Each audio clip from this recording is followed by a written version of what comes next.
ভাইও আল্লাহ তাআলা দু ধরনের নূর বানিয়েছেন। একটা নূর হলো নূর মানে আলো, একটা নূর হলো চোখের আলো। একটা নূর কদ্দুর কি বলেন? চোখের আলো। আরেকটা হলো সূর্যের আলো।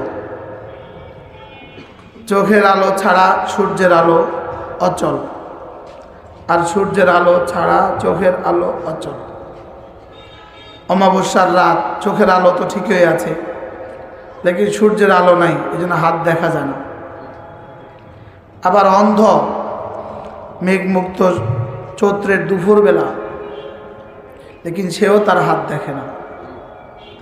অন্ধ হাত দেখে না কেন? চোখের আলো নাই। অমাবস্যার রাতে হাত দেখা যায় কেন? দেখা যায় না কেন? সূর্যের আলো নাই। সূর্যের আলো ছাড়া চোখের আলো অচল, চোখের আলো ছাড়া সূর্যের আলো অচল। ঠিক তেমনিভাবে আল্লাহ তাআলা বাতিনি দুটো আলো তো দিয়েছেন। একটা হলো কোরআন আর হাদিসের আলো, আরেকটা হলো দিলের আলো। একটা কি? আরেকটা কি? এবার বলেন, দিলের আলো যদি নষ্ট হয়ে যায়, কোরআনের আলো আর তাকে কাজ দেয় না। আর কোরআনের আলো যদি না থাকে, দিলের আলো থাকলেও কাজ নাই। হুবহু চোখের আলো আর সূর্যের আলো। বলেন, চোখের আলো আর এই আলো সূর্য থেকেই নেওয়া, এই লাইট সূর্য থেকেই নেওয়া।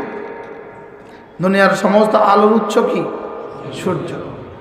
দুনিয়াতে যেমন আলোর উৎস সূর্য, ঠিক তেমনিভাবে হেদায়েতের উৎস কোরআন। সুবহানাল্লাহ। আলোর উৎস কি বলেন? আলোর উৎস সূর্য, হেদায়েতের উৎস কোরআন। চোখের আলোর উৎস সূর্য, হৃদয়ের আলোর উৎস কোরআন। হৃদয়ের আলো ছাড়া কোরআন অচল, কোরআনের আলো ছাড়া হৃদয় অচল, চোখের আলো ছাড়া সূর্য অচল, সূর্যের আলো ছাড়া চোখ অচল। বাহিরেরটা বুঝে থাকলে ভিতরেরটা কেন বুঝলাম না? এখানে বাহিরের আলো ছাড়া আমার চোখ অচল, কোরআনের আলো ছাড়া আমার দিল অচল, আর দিলের আলো ছাড়া কোরআন অচল। এজন্য আবু জাহালকে কোরআন হেদায়েত দিতে পারে নাই। এতক্ষণে কিছু বুঝে আসছে। আবু জাহালকে কোরআন কি করতে পারে নাই বলেন? কেন? দিলের আলো নিভে গেছে এই জন্য। আর হাবশার বেলালকে কোরআন এখান থেকে ফোকাস মেরেছে। সুবহানাল্লাহ। রোমের সোহাইবকে কোরআন এখান থেকে লাইট দিয়েছে। কোথায় রোম, কোথায় মক্কা, কোথায় পারস্যের সালমান, কোথায় মক্কা, কোথায় হাবশার বেলাল, কোথায় মক্কা কি? লেকিন আবু জাহাল রসুলের বাড়ির চেয়ে তার বাড়ি আল্লাহর ঘরের কাছে, এবং আবু জাহালের বাড়ির সামনে ছাড়া রসুল মক্কায় যেতে পারতেন না। রসুল আল্লাহর ঘরে যেতে পারতেন না আবু জাহালের কি ছাড়া? বাড়ি ছাড়া। আবু জাহাল এখানে দাঁড়াইলে দেখতো ওই তো মোহাম্মদ ঘর থেকে বের হয়ে ওই তো বাইতুল্লাহ যায়। লেকিন তার এই চোখের দেখা কোনো কাজ দেয়নি, যেহেতু দিলের আলো ছিল না। এই জন্য আল্লাহ তাআলার কাছে দিল বড় দামি। দিল দিয়েই আল্লাহ তাআলা মানুষ আমাদেরকে সমস্ত জানোয়ার থেকে পার্থক্য করেছেন শুধু দিল দিয়ে। আর না হয় সমস্ত জানোয়ার আর আমরা সমান ছিলাম। ওরা খায় ঘুমায় বাচ্চা দেয়, মানুষও খায় ঘুমায় বাচ্চা দেয়। ওদের যা আমাদেরও তা। ওদের রক্ত লাল, আমাদের রক্ত লাল। কুকুরের রক্ত কিন্তু লাল।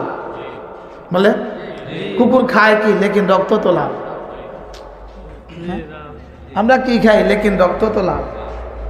তাহলে বোঝা গেছে জানোয়ার হিসাবে আমরা সব সমান। লেকিন রব্বে কারীম আমাদেরকে আমাদের শরীরে আরেকটা জিনিস দিয়ে দিয়েছেন, যেটাকে দিল বলে। যেটাকে কি বলে বলেন? ওটার ভিত্তিতে এই মাটির মানুষটা, এই মাটির মানুষটা জিবরিলের চেয়েও দামি হয়ে যায়। কি হয়? শুধু একটা টুকরা। এই জন্য মানব দেহের কোন অঙ্গ কবরে মিশবে না? শরীরের মাটি মাটির সাথে মিশে যাবে, শরীরের পানি পানির সাথে মিশে যাবে, শরীরের বাতাস বাতাসের সাথে মিশে যাবে, শরীরের আগুন আগুনের সাথে মিশে যাবে। এই জন্য মুর্দা ঠান্ডা কেন? তার আগুন মিশে গেছে, তার আগুন চলে গেছে। তার আগুন কি? শরীরের ভিতরের আগুন কি হয়ে গেছে? চলে গেছে। আগুন আগুনের সাথে মিশে গেছে, পানি পানির সাথে মিশে গেছে, বাতাস বাতাসের সাথে মিশে গেছে। মাটি মিশতে একটু সময় লাগে, এই জন্য মাটিও ধীরে ধীরে কি হাড্ডিও মিশে যায়, হাড্ডিও কি হাড্ডিও মিশে যায়। লেকিন মানব দেহে যে অঙ্গ আছে দিল, এটা মিশে না, এটা সোজা আর সাজিমে উঠে চলে যায়। এই জন্য দিল মূলত কোনো অঙ্গের নাম নয়, দিল মূলত কোনো অঙ্গের নাম নয়। দিল হলো মানব দেহের ভিতরে যে অঙ্গ আছে হৃৎপিণ্ড, যে অঙ্গ আছে হার্ট, এটারই ভিতরের আল্লাহ তাআলার দেওয়া একটা কাইফিয়ত। সুবহানাল্লাহ, আল্লাহ তাআলার দেওয়া একটা কি বলেন কাইফিয়ত। কাইফিয়ত মানে কোয়ালিটি, এটা পদ্ধতি, এটা অবস্থা। এই জন্য এটা শুধু আল্লাহ তাআলা মানুষকে দিয়েছেন, আর কোনো জানোয়ারকে দেন না। এই জন্য মানুষ ব্যথা পেলে এখানে হাত দেয়, আঙ্গুলে ব্যথা পায় এখানে হাত দেয়, কি নখে ব্যথা পায় এখানে হাত দেয়, কেউ মারা গেছে তো এখানে হাত দেয়, ভালোবাসায় তো এখানে হাত দেয়, বিষাদে তো এখানে হাত দেয়, স্বাদে তো এখানে হাত দেয়। বোঝা গেছে এখানে কিছু একটা আছে। সুবহানাল্লাহ বলে। এটা যার যে পরিমাণ দুরুস্ত, এটা যার যে পরিমাণ ঠিক, তার জীবন এই পরিমাণ ঠিক। এটা যার যে পরিমাণ ঠিক, তার জীবন আর তার দুনিয়া, তার আখিরাত এই পরিমাণ ঠিক। তাবলীগের একজন মুরব্বী ছিলেন হযরত মাওলানা মুজাম্মিল সাহেব রহমতুল্লাহ আলাইহি, চকরিয়া বাড়ি ছিল। গত পরশু আমি গিয়েছি চকরিয়া, বুধবারে গেছি চকরিয়া। হযরত মাওলানা মুজাম্মিল সাহেব রহমতুল্লাহ আলাইহি চকরিয়া বাড়ি ছিলেন। হযরত তিনি বলতেন যে সারা পৃথিবীর সমস্ত টেকনোলজি, সমস্ত সায়েন্স, বিজ্ঞানের সমস্ত উৎকর্ষতার আখেরি ঠিকানা পেট, আর নবীদের তালিমাতের আখেরি ঠিকানা দিল। বলে শুধু 4 ইঞ্চি উপরের নিচের ব্যবধান, আর পেটের শুধু ডিমোশন হয়, পেট শুধু নিচের দিকে যায়, আর এটা শুধু উপরের দিকে যায়। এটা শুধু আপ হয়, এটা শুধু ডাউন হয়। এটা থেকে নির্গত সব শুধুই মাটি হয়ে যায়, আর এটা থেকে বের হওয়া সব আর সাজিম উঠে যায়। কি এই জন্য এটা আর এটার মধ্যে ব্যাস কম কদ্দুর? হ্যাঁ, এটা বেলি, এটা হার্ট, এটা শুধু নিচে। পৃথিবীর যত মুরগি দেন সব নিচে, আঙ্গুর নিচে। কথা বলেন, আঙ্গুর কোন দিকে? নিচে। এটা শুধু ডাউন হয়। এটা কি ডাউন? এটা শুধু নিচের দিকে যায়। এটা যদি নিচে না দেয়, সাপ্লাই না দেয়, তা আপনি অসুস্থ। 3 দিন সাপ্লাই না দিলে মরে যাবেন। বলেন, এটা 3 দিন যদি সাপ্লাই না দেয় কি যাবেন? এটার ঠিকানা মাটি।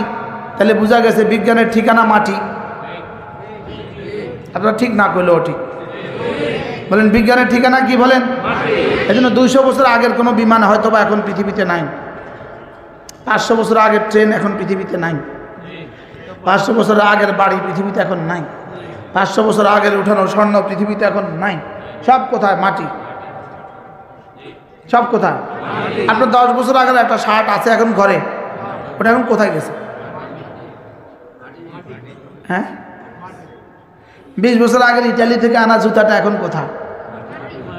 হ্যাঁ, কত জুতা মাটি হয়েছে? আচ্ছা, কত জুতা জীবনে মাটি হয়েছে? আচ্ছা, কত শার্ট জীবনে মাটি হয়েছে? কত শাল জীবনে মাটি হয়েছে? বলে